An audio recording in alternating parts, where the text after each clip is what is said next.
нас вот очень много разновидностей, разных расцветок вот кожи. Вот. Производство вот, это китайское, вот, турецкое, с Узбекистана. Вот.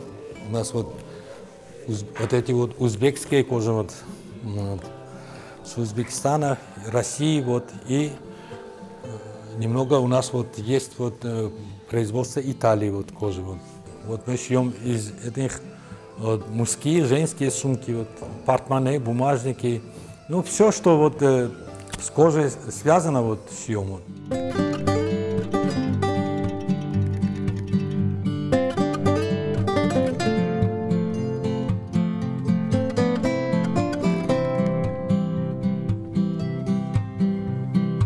В недавнем времени все вот это чехлы для ножей, ножни вот, получали с Узбекистана. Вот.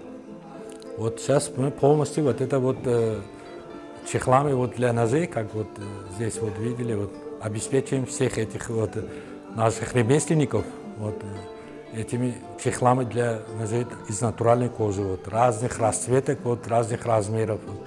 Для того, чтобы ровненько прострочить, будем линию вспомогательную.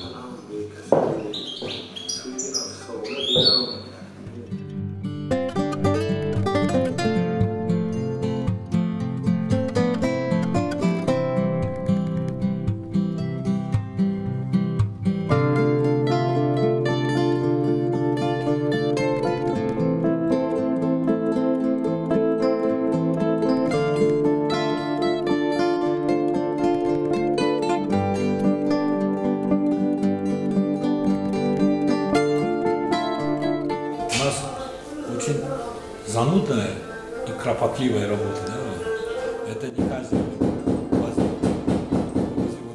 Наталья Александровна, вряд ли кто-нибудь там, вот, чтобы вот это надо иметь такое терпение, да, вот, и такое вот, чтобы заниматься этой работой. Конечно, хотелось бы, чтобы вот свое это ремесло передать вот, молодежи.